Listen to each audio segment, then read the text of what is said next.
Tout d'abord, oui, j'ai dit ça après le match contre le Malawi. J'ai dit que j'étais pleinement satisfait de la performance collective et bien sûr des performances individuelles pour ceux qui sont ressortis de ce match. Vous savez que j'ai toujours un peu de peine parce que ça peut être interprété de différentes façons, de mentionner des noms en particulier. Simplement, il faut saluer et tirer un grand coup de chapeau à Abdelkarim Bahadi pour sa première sélection. Et puis, comme je l'ai fait personnellement, je tiens à remercier Jamel Selami parce que c'est le travail de collaboration qu'on effectue depuis plus de 3 ans maintenant. J'ai la chance d'avoir des gens très très compétents qui m'entourent et c'est ce qui permet d'arriver à ce résultat, de bien jauger si un joueur peut être capable ou non de jouer pour l'équipe nationale et surtout s'il a un avenir avec cette équipe nationale. Donc il n'était pas question d'emmener des joueurs qui viennent et puis qui repartent immédiatement simplement pour combler ou pour boucher un trou pour ce match. Tous ceux qui sont venus, déjà les joueurs offensifs qui étaient des locaux, sont ceux qui ont gagné le CHAN en 2018. Donc c'est pas un hasard. Et puis concernant les autres prestations individuelles, je ne vais pas les nommer individuellement, mais collectivement, c'était un voyage difficile. J'étais ravi, même très très content de tout ce que j'ai pu voir, de l'état d'esprit et de la philosophie avec laquelle les joueurs ont réussi à faire ce match. On a eu l'impression que c'est comme si on travaillait ensemble depuis pas mal de temps, alors que pour certains c'était la première fois. Donc c'est toujours honorifique pour un entraîneur d'avoir ce résultat. Le gros point positif, je suis un peu long, mais c'est aussi de terminer premier de cette poule, contrairement à la bêtise que j'ai pu dire en conférence de presse. Comme quoi il m'arrive aussi de dire des bêtises.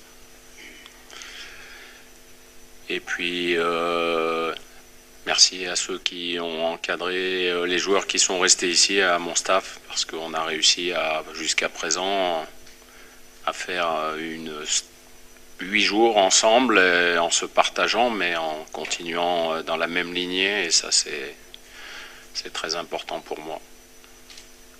Quant à la deuxième question, vous allez me la rappeler vite. Ah, ouais. Ça fait partie des aléas d'un match. Quand une fédération organise un match, il peut se passer beaucoup de choses entre-temps. C'est la même chose pour nous, puisque Hakim Ziyech et Nordin Amrabat seront forfaits pour ce match. C'est les aléas du football, c'est la période qui est un peu délicate. On est au mois de mars, les quarts de finale de la Champions League approchent pour les meilleurs joueurs de la planète, on va dire, dont Hakim Ziyech fait partie.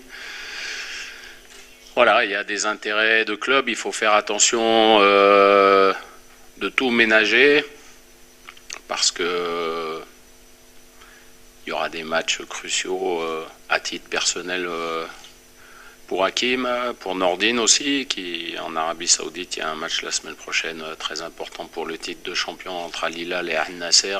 Donc voilà, c'est le foot, c'est pour ça qu'on ratisse large et qu'il faut toujours avoir de quoi parer à toute absence, même quand elle concerne les meilleurs joueurs. Et je pense que l'Argentine a un palmarès assez suffisamment éloquent pour déjà être ravi de jouer ce match, qui reste un match de prestige.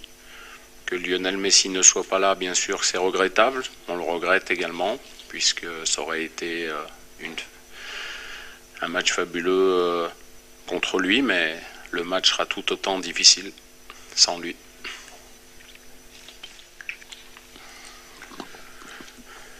Comme je le disais, ça fait partie des aléas du football. Les blessures, c'est pour chaque entraîneur la même chose. Semaine après semaine, on peut être confronté à ce genre de choses. Et on a suffisamment de joueurs de qualité pour pouvoir parer à ces absences.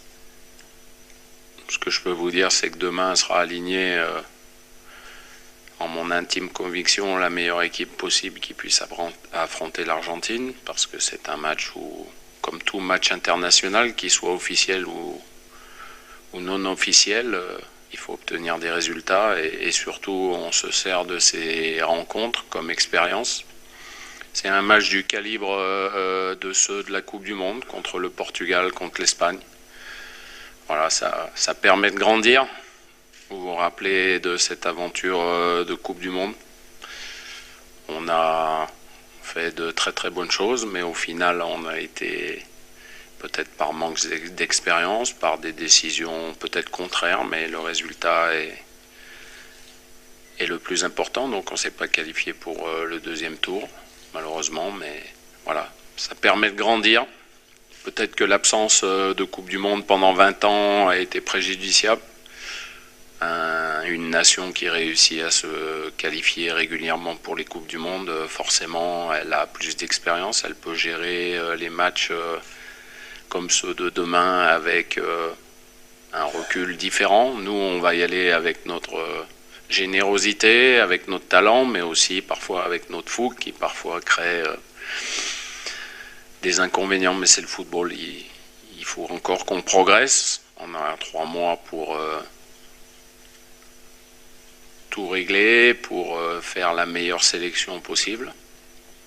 Et bien sûr que les fins de championnat, les prestations individuelles, la prestation de demain, le match qui a eu lieu vendredi au Malawi servent à un entraîneur, à un staff pour sélectionner ceux qui collectivement seront le plus amènes à emmener le Maroc le plus loin possible dans cette CAN 2019.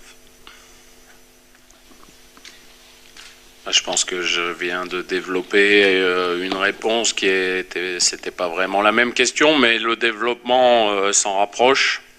C'est pour acquérir de l'expérience et puis pour changer un petit peu, parce que se confronter sans arrêt aux mêmes adversaires, à force, on se connaît par cœur et ça devient un peu une routine. Donc c'est bien de s'exposer à ce genre de football. Le football sud-américain est un football d'énorme qualité, avec des joueurs, même si Lionel Messi sera absent demain, des joueurs exceptionnels, qui ont un petit peu de mal à former une équipe exceptionnelle jusqu'à présent. Donc ça prouve que le collectif est le plus important, madame, en football. C'est la meilleure réponse qu'on puisse faire. Quand on peut bénéficier de beaucoup d'individualité, l'important c'est qu'ils s'entendent ensemble et puis qu'ils réussissent à obtenir les meilleurs résultats ensemble. Donc l'Argentine, c'est un grand match, c'est pas la première fois que le Maroc va affronter l'Argentine. Essayons de faire mieux que les autres fois. C'est toujours l'objectif. Mais c'est toujours un plaisir de jouer dans différents endroits, et ces derniers temps on avait pris plutôt l'habitude de jouer à Casablanca, donc c'est bien de venir à Tanger. Comme vous le disiez, il y a un public très chaleureux, un public très connaisseur en matière de football, donc ils seront déjà tous derrière leur équipe, puisque on a fait un entraînement, c'était samedi, on était sur le terrain annexe, il y avait déjà beaucoup de monde derrière les grillages. Donc on peut imaginer l'effervescence qu'il y aura demain, et on a besoin de leur soutien comme à chaque fois. Jusqu'à présent, et depuis mon arrivée, on a toujours bénéficié d'un soutien exceptionnel, et j'espère que demain il en sera de même, puisqu'on forme... On est tous dans un même projet, c'est-à-dire que le Maroc réussisse les meilleurs résultats possibles. Le problème, c'est que Il y a 38 millions de supporters marocains. Il va y en avoir 60% qui ont un avis, 20% un autre avis, 10% encore un autre avis. Mais à un moment donné, il faut qu'il y en ait un qui décide. Et celui qui décide, c'est moi. Voilà. Si vous voulez que je vous réponde d'autres. Je pense que en faisant preuve d'humilité, la Coupe d'Afrique, je connais un petit peu. Puisque si j'ai la chance de diriger le Maroc pour la prochaine Coupe d'Afrique, en football, on ne sait jamais. Hein, vous savez, quand on est entraîneur, c'est jour après jour. Hein. Si j'ai la chance d'être l'entraîneur de cette équipe nationale du Maroc à la prochaine Coupe d'Afrique 2019, ça sera ma 7e consécutive. Donc j'ai un tout petit peu d'expérience pour essayer de faire les meilleurs choix possibles. Maintenant, je pense que plutôt que de polémiquer sur des choses qui n'ont pas beaucoup d'importance aujourd'hui, il faut se concentrer sur ce match, être le plus performant possible parce qu'il n'a rien d'un match amical. Tous les matchs internationaux sont des matchs importants. J'ai jamais effectué un match international en négligeant l'adversaire, en me disant que le résultat n'est pas important. Quand on est allé au Malawi vendredi, même si on avait une équipe différente, on y a été pour gagner. On n'a pas gagné. Je pense qu'on méritait de gagner, les joueurs méritaient de gagner. Heureusement, ça nous a quand même permis de terminer premier de la poule, donc félicitations à eux, mais c'était mon objectif, c'était d'aller gagner là-bas. À mon avis, il est très simple, et ma réponse, elle va être très claire.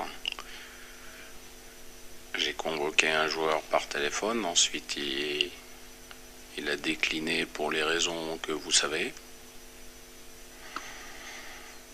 Et j'avais 33 autres joueurs à gérer. Donc j'ai tourné la page et je suis passé à autre chose. Voilà. Je peux pas. Moi je suis quelqu'un, vous savez, dans mes réponses, peut-être que je vous énerve un peu, mais je suis pragmatique, moi. Je sais que c'est. Mais je suis comme ça. Je suis comme ça dans la vie, je suis comme ça tout le temps. C'est peut-être parfois une qualité, mais c'est parfois un défaut. C'est-à-dire, j'ai reçu une réponse, on n'en parle plus. Prochain stage, c'est au mois de juin. Que va-t-il se passer d'ici là? Je ne peux même pas vous le dire, je ne le sais même pas moi-même. En football, on ne peut pas savoir. Donc, je le répète parce que ça a vraiment une importance capitale pour moi. J'ai un groupe de joueurs et quel que soit un échec qui puisse arriver à la Coupe d'Afrique ou quoi que ce soit, j'ai un groupe exceptionnel de joueurs. C'est un groupe exceptionnel qu'on a formé avec le staff. Et aujourd'hui, en toute sincérité, il n'y a pas de faille. J'ai rarement connu ça dans une équipe nationale. J'ai des joueurs... Parfois, vous savez, quand on est entraîneur, on se retourne et on se dit, on se pose la question, est-ce qu'ils sont vraiment derrière moi? On se pose la question, ça arrive, hein, je vous le promets, hein, ça arrive. Si vous n'avez plus les joueurs derrière vous, vous êtes cuit, hein, parce que c'est les joueurs qui décident. S'ils n'ont pas envie d'écouter ce que vous leur dites, ils font comme ils veulent.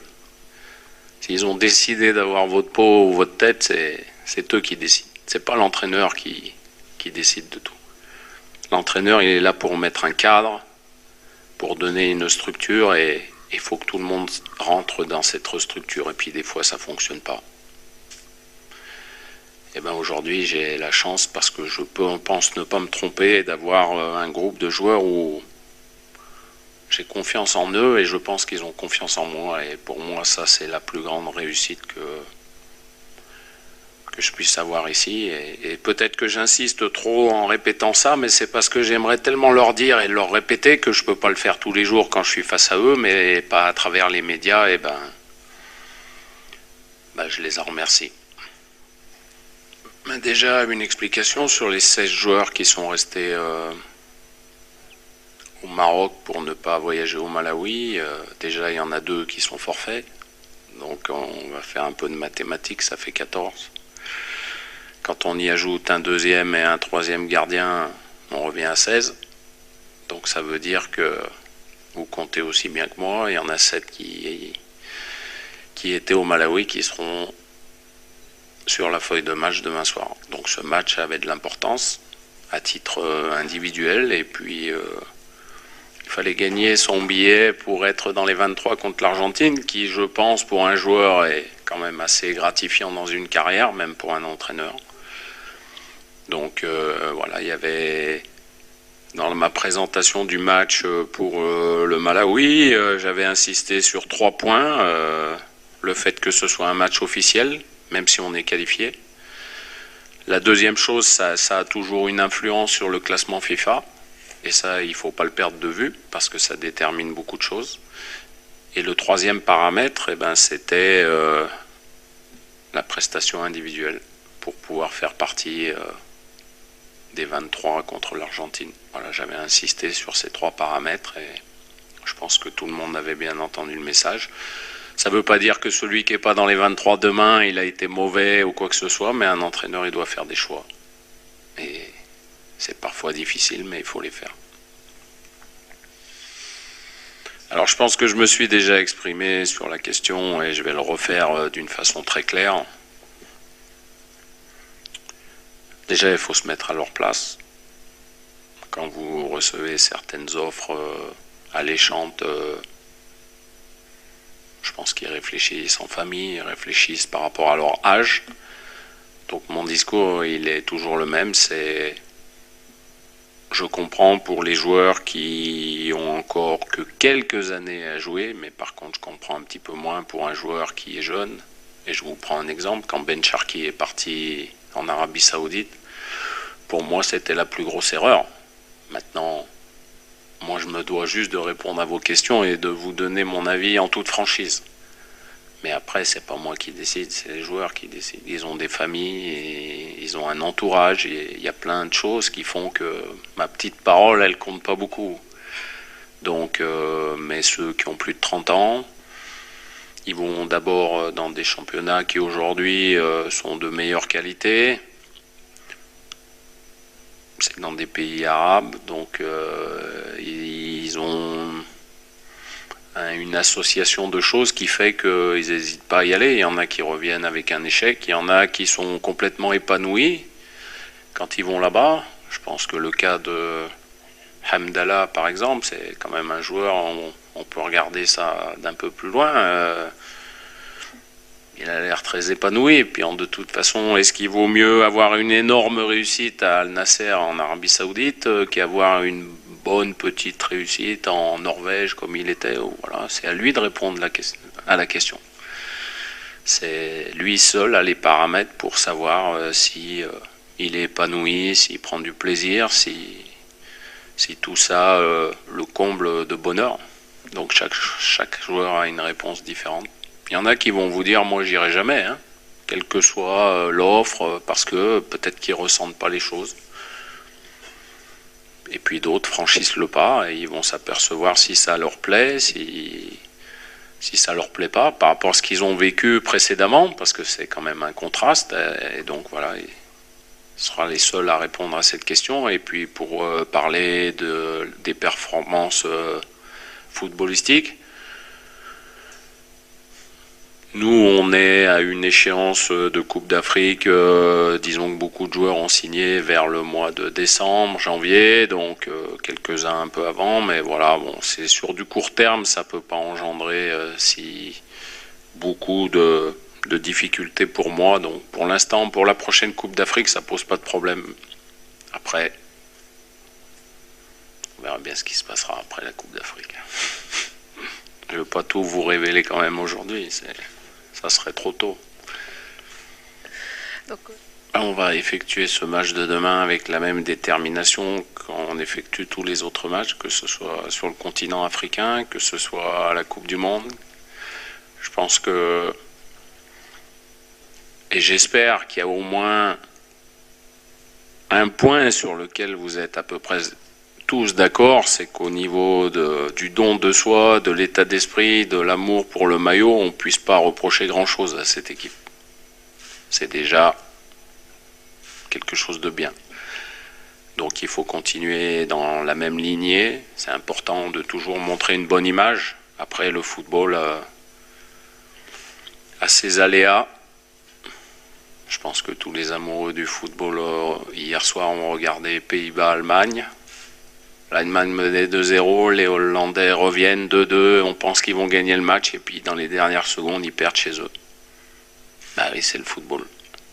Alors qu'ils sentaient qu'ils étaient dans une dynamique qui allait les pousser à battre l'Allemagne, ça aurait été déjà un renversement important, et ils étaient surtout, avec le résultat précédent, dans une très grande forme.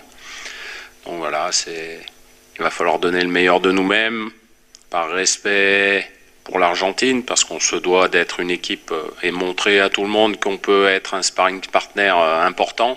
C'est important de donner cette image. Et puis pour le peuple marocain, c'est des matchs qui ne sont pas comme les autres. Donc une bonne prestation est indispensable, et un bon résultat serait souhaitable.